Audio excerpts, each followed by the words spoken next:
My name is Donna Fortune, and today I'm going to read you a book about Grace Hopper. The title of the book is Grace Hopper, Queen of Computer Code, written by Lori Walmark and illustrated by Katie Wu. I love science, technology, and all things that move. I like to take things apart and see how they work. I chose this book because, like so many other people, I think Grace Hopper was an extraordinary person. What's an extraordinary person? Let's read the story about Grace Hopper and see if we can figure it out.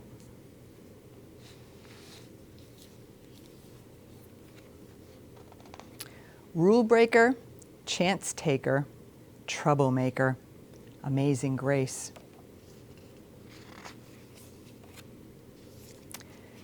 Grace leaned back in her chair and yawned. Once again, she had worked far into the night writing computer code. Grace's latest computer program, one to guide Navy missiles, was almost complete. All that was left was to check her work.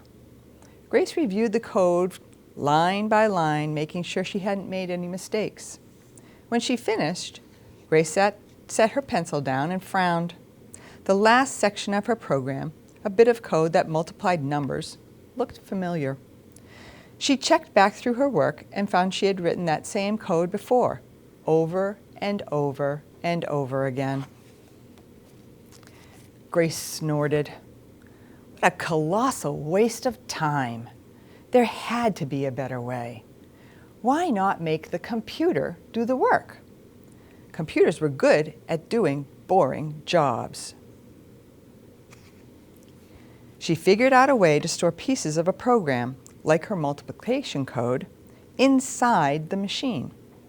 When she needed to use that code on another program, all Grace had to do was to tell the computer where to find it.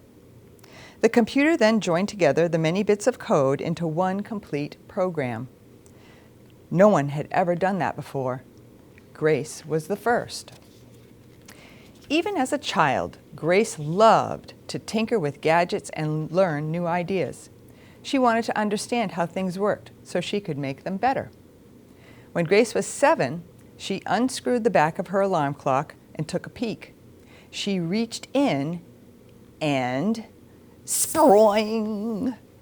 Out popped a spring, followed by several gears. One rolled across the floor and under the bed. Grace scooped up the parts and tried to put them back together. No matter which piece she put where, she couldn't get the clock to run. She needed another clock she could study, one that still worked. Grace sprinted from room to room, clock by clock. She fiddled with gears and springs, levers and pins. She arranged them this way and that. 7 clocks later, 7-year-old Grace understood what made clocks tick. When Grace's mother discovered the many jumbles of clock parts scattered around the house, all she could do was laugh. After all, Grace was just being Grace. Once Grace figured out how clocks worked, she moved on to bigger challenges. She followed a complicated blueprint and constructed a dollhouse made of stone. But there were no stairs.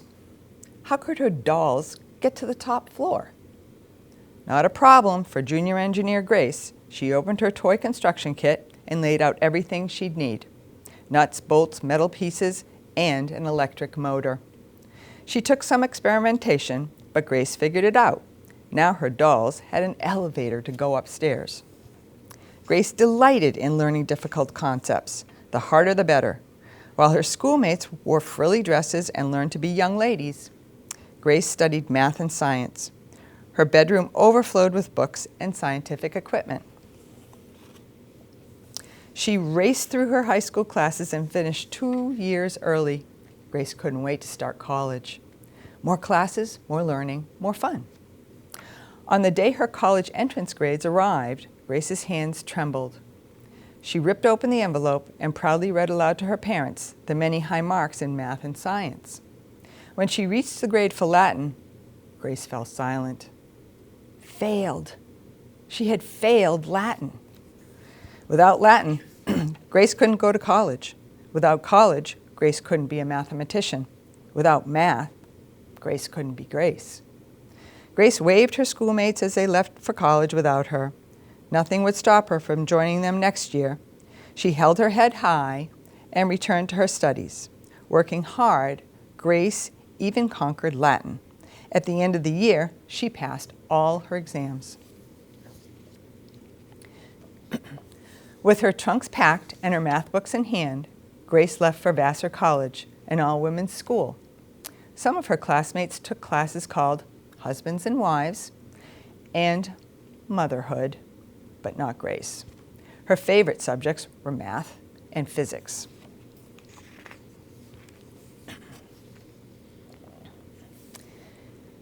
Grace did more in college than just studying. Whenever there was fun or adventure to be found, she was always first in line.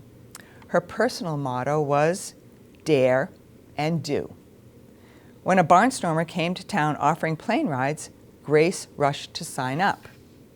I squandered all my money. It cost $10 and went up in the plane.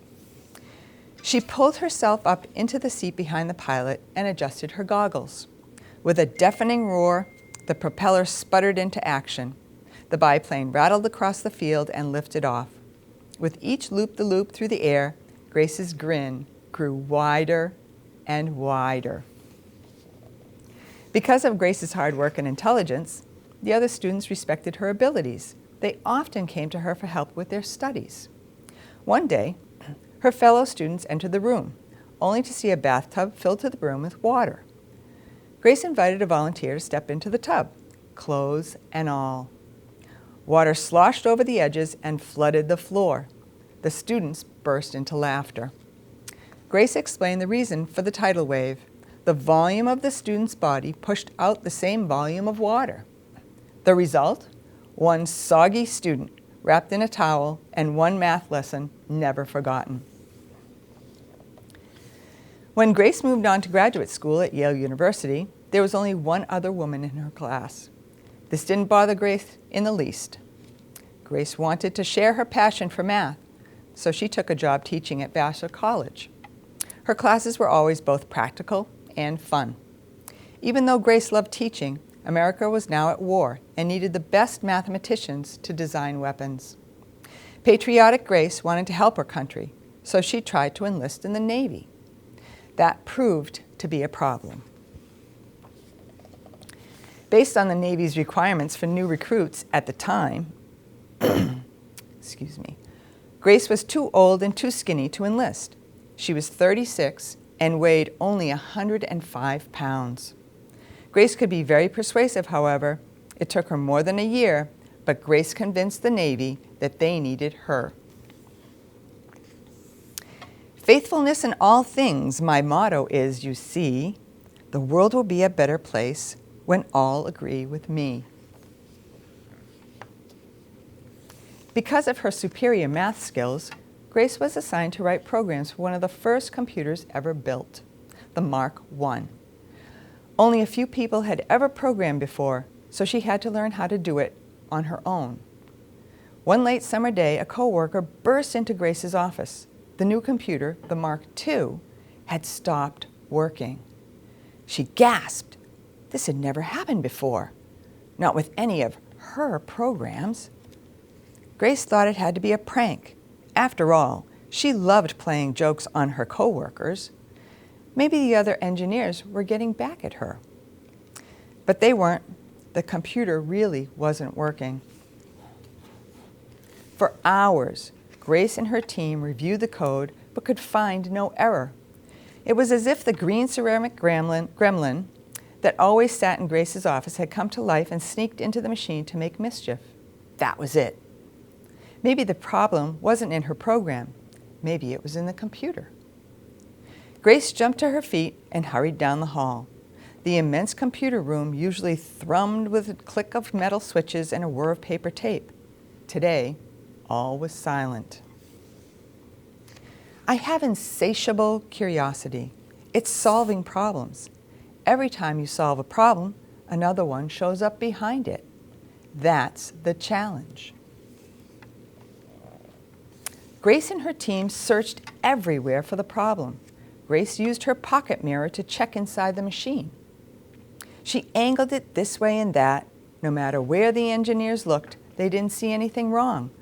No loose wires or stray sparks, not even a naughty gremlin. The engineers were stumped. They had checked everything. What could be causing the problem? Then someone saw it. A moth was trapped inside, blocking a switch from working properly. One of the engineers borrowed Grace's eyebrow tweezers and removed the dead moth. The computer started up again with no problem. Being good scientists, Grace and her team taped the moth into the logbook to record their unusual finding. They added a note, "First actual case of a computer bug being found." Ever since then, because of Grace's sense of humor, computer glitches have always been called bugs. Early computers didn't understand letters or words, only programs filled with lines and lines of ones and zeros. As Grace worked on a brand new computer called the UNIVAC 1, she thought about ways to make programming even easier. Not everyone was as comfortable thinking in numbers as she. Grace wanted anyone to be able to use computers, not just scientists and engineers. Grace glanced at the wall clock she rigged to run backward. It reminded her to use her imagination. Unconventional thinking was often the key to solving problems. Humans are allergic to change. They like to say, "We've always done it that way." I try to fight that.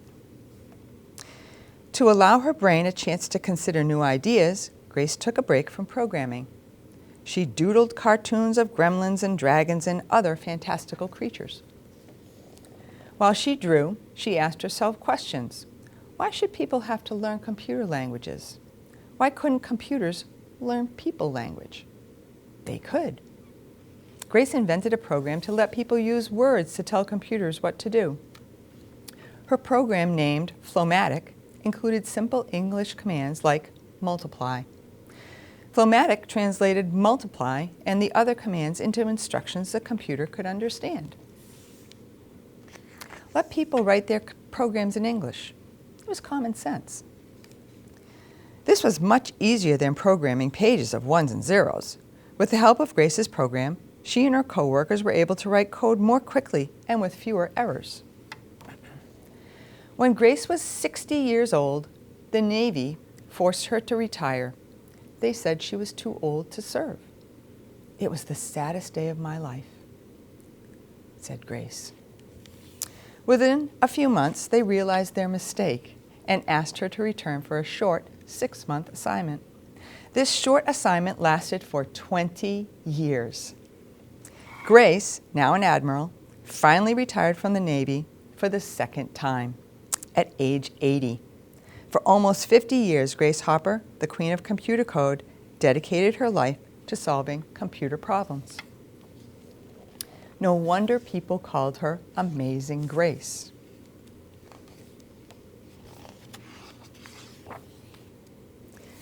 Let's see about Grace's many honors. Grace Hopper earned many well-deserved honors during her lifetime, including some of our nation's highest medals. Among these were the National Medal of Technology and Defense Distinguished Service Medal. Grace even received the title of the first computer science Man of the Year. To this day, the Navy continues to honor Grace's dedicated service to her country. They named a guided missile destroyer the USS Hopper, although the sailors prefer to call their ship Amazing Grace. People working at Hopper Center provide critical information to the Office of Navy Intelligence. To commemorate Grace's Navy career, the United States Naval Academy plans to name their new cyber building Hopper Hall. The technical community recognizes Grace for her important contributions to computer science. Yale University created a new faculty position, the Grace Murray Hopper Professor of Computer Science. The Association for Computing Machinery gives the annual Grace Murray Hopper Award to a young computer professional who's made a significant technical contribution. Every year, more than 10,000 people attend the world's largest conference of women in technology, the Grace Hopper Celebration of Women in Computing. Grace would be especially delighted to know that Google Doodle, created in honor of what would have been her 107th birthday, includes the infamous computer bug. Wow, what a great book about an extraordinary person, Grace Hopper. It's been my pleasure to share this book about Grace Hopper with you today. I hope to see you all again on Lunenburg Storytime. Thank you for watching. Hi, my name's John Fortune, and today I'm going to read you a book about Nikola Tesla. I bet you were saying, I know him. He invented those cool cars. Not quite. He was born about 100 years before the car, but he did invent much of the technology that went into the car. So much, in fact, that the designers of the car named it after him. Let's read about Nikola Tesla and all his inventions. The book I chose today is called Electrical Wizard: How Nikola Tesla Lit Up the World. It's written by Elizabeth Rush with illustration by Oliver Dominguez. The night of Nikola Tesla's birth, lightning zapped, crackled, and flashed overhead. For years after, booming thunder drew the poor Serbian boy to the window of his family's small home. Nikola gazed, mystified, as electrical bolts ricocheted across the sky. One evening, when he was 3, Nikola stroked his cat. The cat's fur snapped with tiny sparks. What is it? Nikola wondered. Was it some kind of wizardry? Electricity, his father explained. The same thing you see through the trees in a storm. Enchanted by the sparkling halo in his hands had conjured, Nikola wondered what other magic he could perform. When he was 5, Nikola dangled his fingers in a nearby brook. How fast the water moved. How hard it pushed his hand. Nikola had an idea. He found a disc cut from a tree trunk. He poked a hole in the disc, jammed a stick through the hole, then balanced the wheel above the stream. The wooden wheel spun and spun as if under the spell of the water. Nikola began to notice invisible energy everywhere. Even the flight of insects thrummed with power. When he was 9, he built a propeller spun by flying June bugs. Once they were started, he marveled, they continued whirling for hours and hours. As a teenager, Nikola became entranced by a photograph of Niagara Falls' cascading waters. As he remembered his little creek water wheel, a vision flashed into his mind. He imagined giant water wheels, pummeled by Niagara's pounding waters, spinning endlessly. Nikola made a prophecy. Someday, I will turn the power of Niagara Falls into electricity. In college, Nikola eagerly watched a demonstration of a new electrical machine. The professor spun a hand crank, whir, whir, making an alternating electrical current that surged back and forth, back and forth. With a burst of noisy sparks, zzz, zzz, the current was forced to move through a wire in only one direction so it could run a motor. Inspiration flashed. Nikola realized that the motor didn't need to be run by direct current. Alternating current, like the kind created by the hand crank, could power the motor. Sticking with alternating current would be simpler than converting to direct current, and it would eliminate those awful sparking. Nikola suggested this to the class. The professor scoffed. Many people had tried to make motors that could run with alternating current. All had failed. The professor declared, Mr. Tesla will accomplish great things, but he will certainly never do this. But a few days later, certainty washed over Nikola. He would find a way to harness the power of alternating current. The problem of alternating current hummed in Nikola's mind. He took a job climbing telephone poles in Budapest and imagined electrical current that surged back and forth, back and forth. He invented a loudspeaker for phones and imagined electrical current that surged back and forth, back and forth. He moved to Paris, where he worked on electrical devices designed by American inventor Thomas Edison's generator, motors, fuses, switches, and imagined electrical current that surged back and forth, back and forth. One day when he was 26, Nokola went for a walk with a friend. The sun set in a fiery blaze. The buzzing thoughts inside Nokola's head sparked together like a lightning bolt. Suddenly, he understood how to power a motor using alternating current. He saw it all clearly, all right in his mind.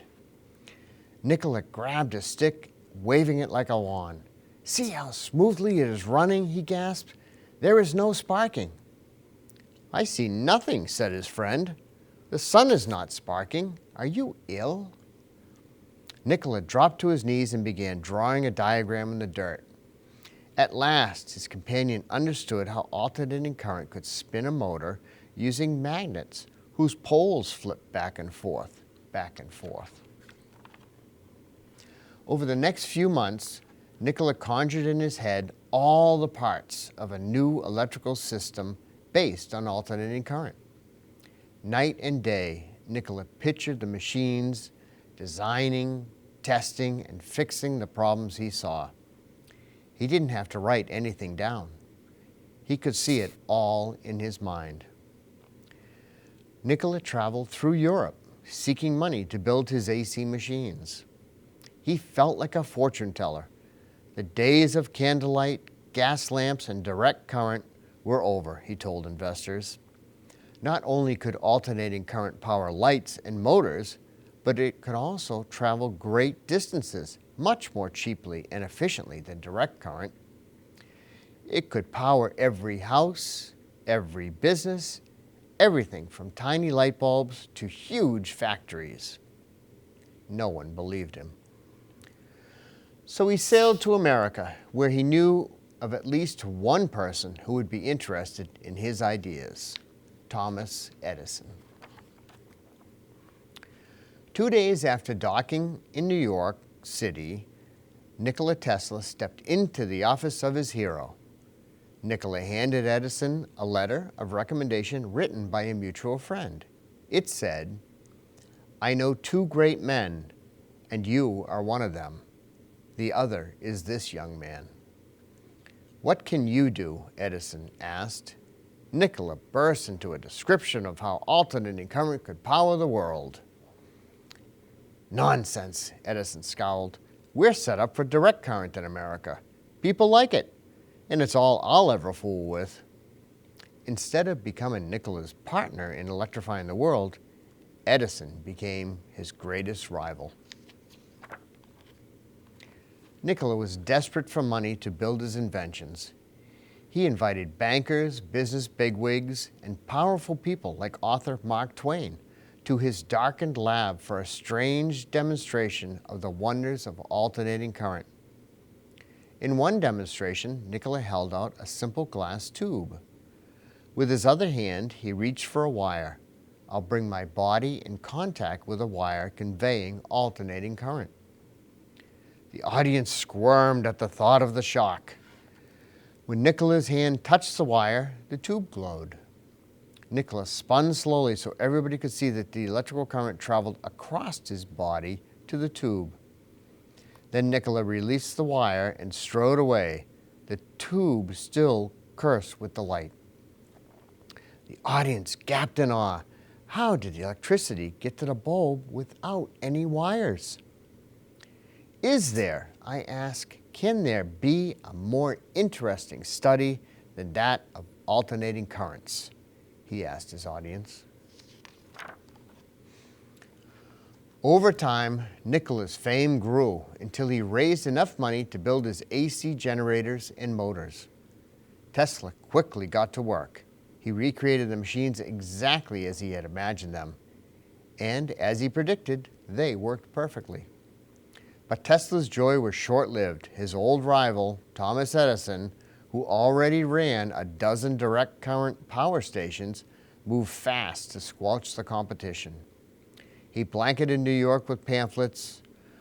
"Alternating current is dangerous," he warned, "even deadly." To prove his point, Edison's associates electrocuted dogs, horses, and even an elephant with alternating current. Direct current is just as deadly. But no one mentioned that in these demonstrations. Edison wouldn't rest until his investors and the public alike were scared away from Nikola's new technology. At the height of the war on the currents came the biggest electrical challenge in history. The Chicago World's Fair was to be the first ever lit by electricity. People assumed Edison would get the job wiring the fair. To everyone's surprise, the company Westinghouse, which would use Nikola's inventions, won the honor. But could they do it? Would Nikola's mysterious inventions safely provide enough electricity to illuminate the entire fair? What if there was so much electricity that a fire started or part of the fair blew up? On opening day, people flooded the grounds. They wandered through the alabaster buildings, gawked at the first Ferris wheel, remember the story about Mr. Ferris's wheel? And flocked to taste strange new foods, shredded wheat cereal, Cracker Jacks, and juicy fruit gum. In the Great Hall of Electricity, people gaped over the electric lamps and elevators and fans and sewing machines, stoves, and laundry machines, all run with alternating current. But the true test of the electrical system would happen at sunset. As the day ended and night darkened the sky, the President of the United States, Grover Cleveland, turned a golden key. Flash! All at once, 100,000 lamps illuminated the fairgrounds, creating a spectacle of light never before seen in the world. The crowd went wild. It was a miracle. It was like magic. Back in the Great Hall of Electricity, Nikola stepped onto the stage. Tall, elegant, and proud, he grabbed the end of a wire and flicked a switch. More than 250,000 volts of electricity pulsed across his body, tingling his muscles. The crowd pressed back in alarm, expecting him to be burned or even to die. But Nikola was very much alive. Glimmering in a halo of sparks, he was a marvelous sight to behold. Wonder's baffling explanation we now see in a different light, Nikola exclaimed. The fair had been a triumph, but Nikola had an even more astounding trick up his sleeve. The pulsing, ground-quaking waters of Niagara Falls had haunted him for years. He couldn't shake it from his mind, the picture of Niagara's pounding water rotating huge wheels, which would spin huge magnets, generating electricity for thousands of homes.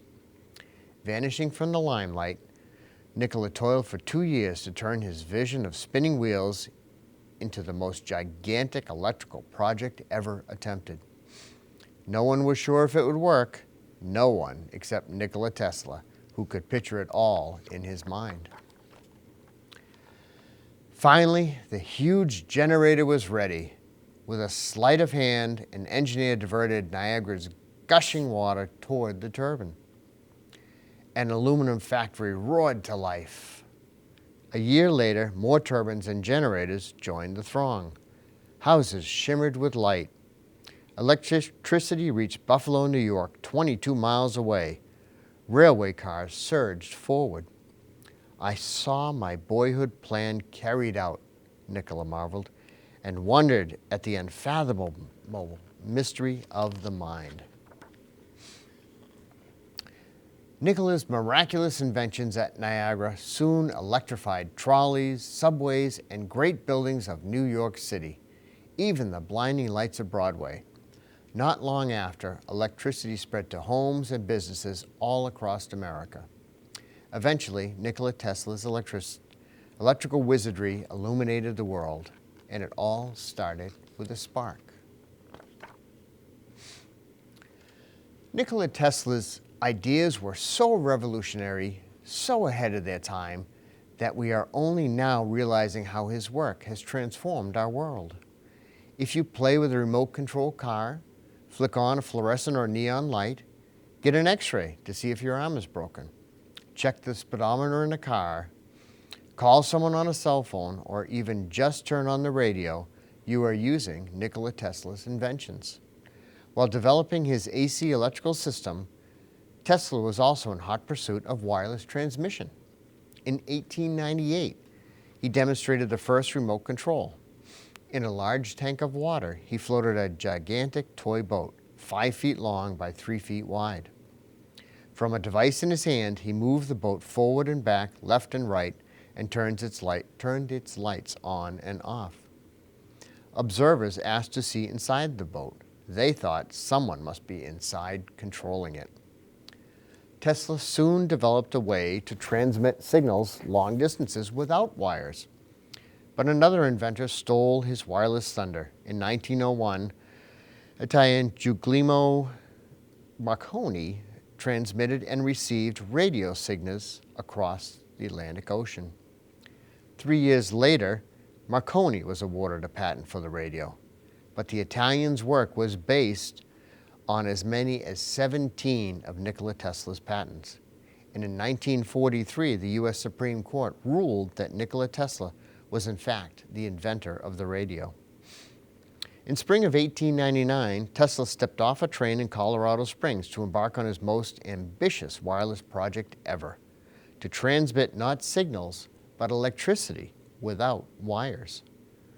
Electrical waves he detected during a lightning storm had convinced him that it would be possible to transmit power in unlimited amounts to any terrestrial distance and almost without loss.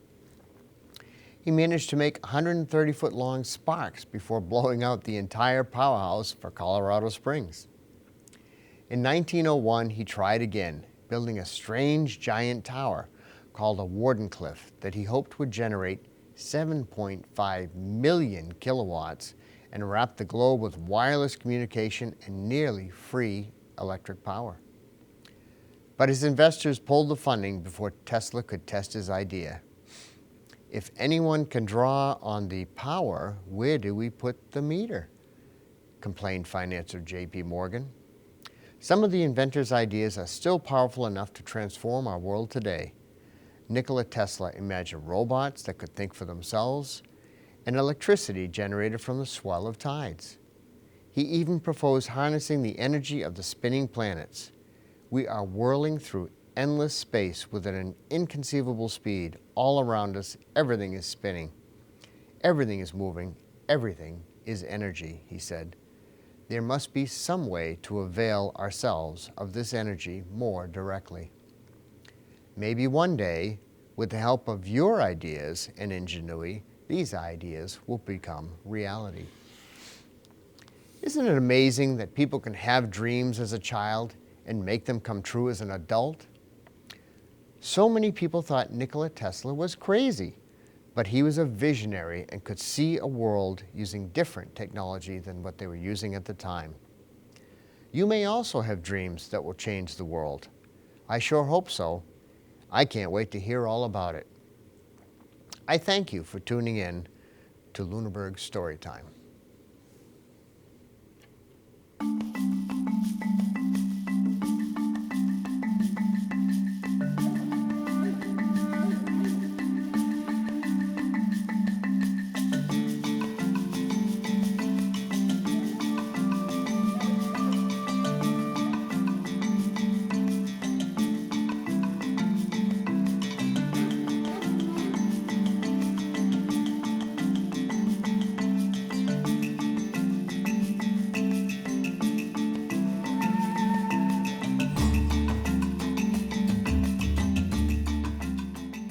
Thank you for watching Lunenburg Storytime, the books we love.